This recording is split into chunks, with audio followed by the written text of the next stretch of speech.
Welcome.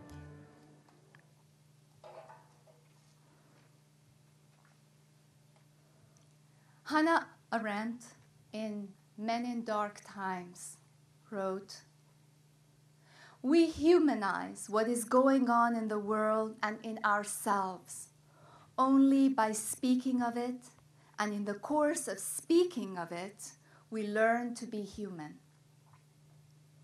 Another writer, Caroline Forche, reminds us, one of the things that happens when poets bear witness to historical events is that everyone they tell also become responsible for what they have heard and what they now know.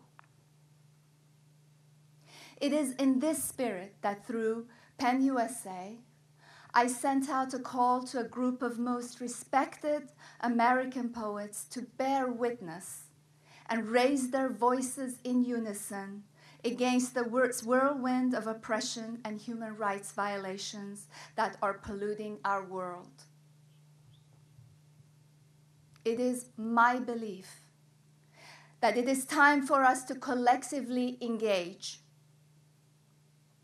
to activate, to call, to give texture, to demand, to caress, to shatter, to build, and to never let the world forget.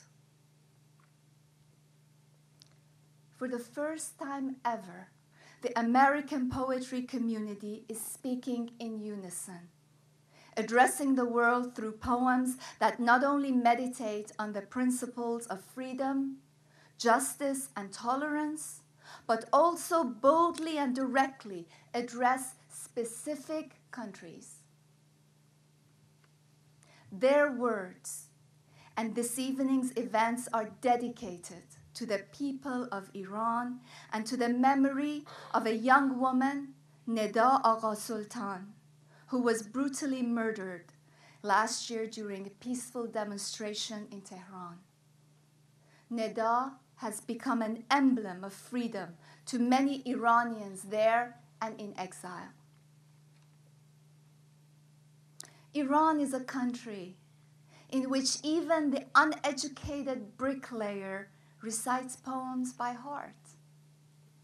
A land where every household has a copy of the poems of Hafiz, where poets are treated like rock stars. It is a country where the voice of the poet cannot be arrested. Like rain, these voices seep into every crevice where people have been driven underground and feed the seedlings. In Iran's green movement, we see signs that such seedlings are breaking through and are growing in the streets and in the squares. Events like this, the American poetry community raising its voice in unison, empower and nourish seedlings such as these worldwide, creating a new landscape despite oppression, torture, and denial of the most basic human rights. From Moscow to Beijing to Tehran, in every revolution or uprising, poets are among the first to be jailed. There is a reason for this. Their words are a threat to a despotic regime, as light is a threat to darkness. Yet consider this: light is most brilliant when it travels through darkness. Tonight, you will experience some of this light.